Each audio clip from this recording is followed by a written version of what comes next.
নারী এখন আর নারীতে সীমাবদ্ধ থাকবে না, ঘরের বন্দী থাকবে না, দেশের এবং জাতির জন্য কাজ করবে। সংসদে আমাদের যে সংসদ একজন পার্লামেন্টের যে দরকার, আমাদের যে সারা বাংলাদেশে একটা পার্লামেন্টারিয়ান কিন্তু আইন প্রণয়নকারী কিন্তু শুধুমাত্র যে একটা জিনিস নিয়ে বসে থাকে না, সারা দেশ এবং সারা দেশের যে রিসোর্স গুলো আমাদের আছে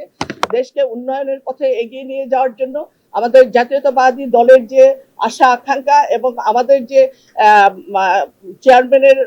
চেয়ারম্যান তারেক রহমান, প্রধানমন্ত্রী তারেক রহমানের যে পরিকল্পনা, সেই পরিকল্পনাকে নিয়ে আমরা সুন্দরভাবে এগিয়ে যাওয়ার জন্য চেষ্টা করব। এটাই একটা সংসদের কাজ। একটা সংসদের কিন্তু একটা আইন প্রণয়নকারী কখনো পার্টিকুলার একটা কাজে থাকে না, বিভিন্ন কাজগুলোকে আমাদেরকে এগিয়ে নিয়ে যেতে হবে এবং দেশের কল্যাণকর যে কাজগুলো, দেশকে আমাদের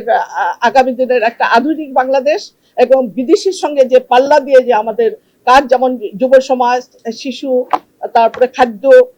সমস্ত কিছুকে নিয়েই আমাদের কাজ করতে হবে। নারীদের জন্য যে পরিকল্পনা দিয়েছেন বিভিন্ন সেক্টরে নারীদেরকে প্রতিষ্ঠিত করা, এবং আমরা মনে করি আজকে যারা আমরা আমাদের সংসদ সদস্য পদ আমাদেরকে দেবেন এবং তারপরে যে নারীগুলো আছে তাদের জন্য বিভিন্ন কাজগুলো বাকি আছেন, যেমন মহিলা সংস্থা আছেন, অনেকগুলো অনেক অনেক অনেক কাজগুলো আছেন, সেই কাজগুলোকে সেইভাবে তাদেরকে প্রতিষ্ঠিত করে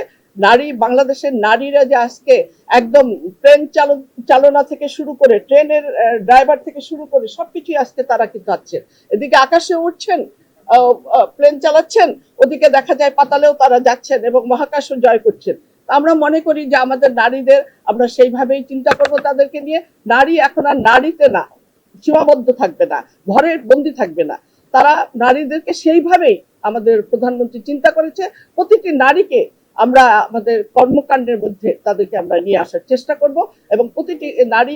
এখন আর ঘরে বসে শুধুমাত্র রান্না বাড়া এটা নিয়ে ব্যস্ত থাকবে না। তারা যেমন সন্তান পালন করবে, তারা তেমনি করে দেশের এবং জাতির জন্য কাজ করবে, আমি মনে করি।